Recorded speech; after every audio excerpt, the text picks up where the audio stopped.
Hi friends, welcome to Trident Chef. இந்த வீடியோல நாம ரொம்ப ஈஸியான கேரளா ஸ்பெஷல் இலை அப்பம் எப்படி செய்யறதுன்னு பார்க்கலாம் வாங்க.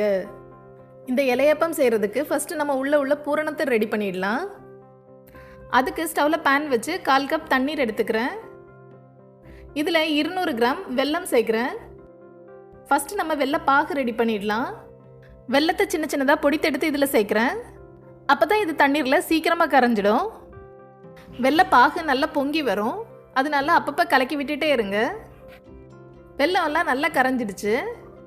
வெல்ல பாகு ரெடி ஆயிடுச்சு. இது இருக்கட்டும். அடுத்து ஸ்டவ்ல pan வச்சு இதில் 1 டீஸ்பூன் நெய் எடுத்துக்கிறேன்.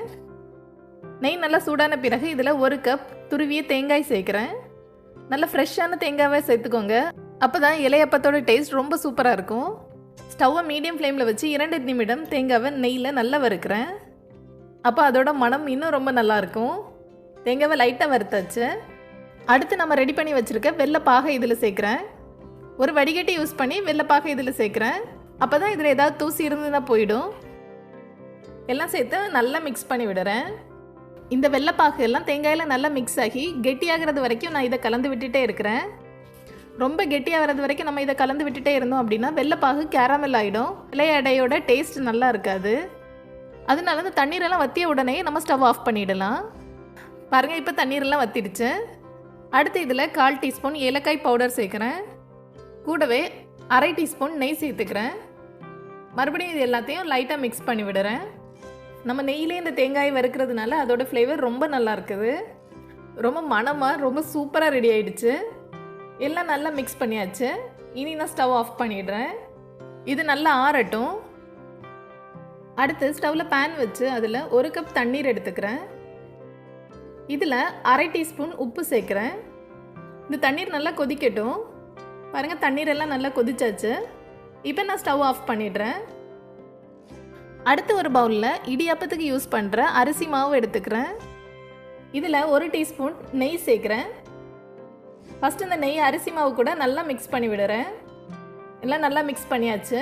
அடுத்து இதில் நம்ம கொதிக்க வச்சுருக்கிற தண்ணியை இதில் சேர்க்குறேன்.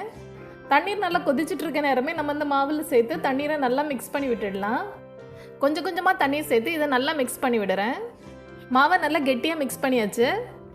அடுத்து இதுலேருந்து கொஞ்சமாக மாவை எடுத்து உருண்டை பிடிக்கிறேன். ஒரு எலுமிச்சைப்பழம் சைஸுக்கு இந்த மாவை உருண்டை பிடிச்சி எடுக்கிறேன். இதே போல் எடுத்துக்கிறேன். அடுத்து வாழை இலையெல்லாம் இதே போல் சின்னதாக கட் பண்ணி எடுத்து வச்சுருக்கிறேன். நாம் உருட்டி எடுத்து வச்சுருக்கிற மாவை இதில் வச்சு விரிச்சிடலாம். லைட்டாக கை வச்சு இதே போல் ப்ரெஸ் பண்ணாலே போதும். ரொம்ப மெல்லிசாக இல்லாமல் லைட்டான திக்னஸில் இதை விரித்து எடுக்கிறேன்.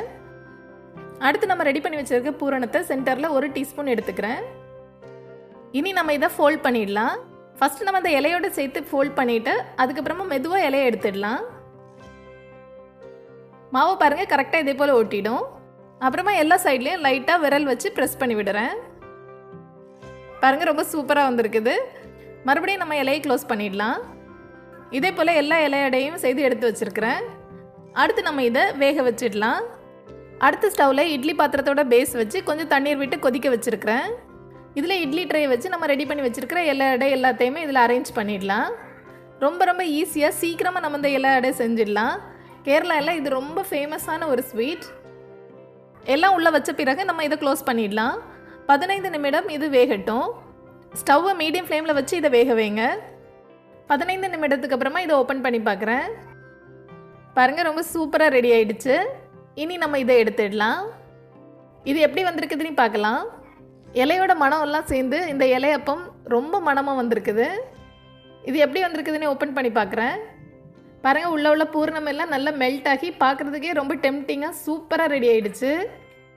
அவ்வளோதான், ரொம்ப ரொம்ப ஈஸியாக இலையப்பம் நம்ம வீட்டில் ரெடி பண்ணிடலாம். கண்டிப்பாக நீங்களும் இதை ட்ரை பண்ணி பாருங்கள். மீண்டும் ஒரு சுவையான ரெசிபியோடு விரைவில் சந்திப்போம். தேங்க்ஸ் ஃபார் வாட்சிங்.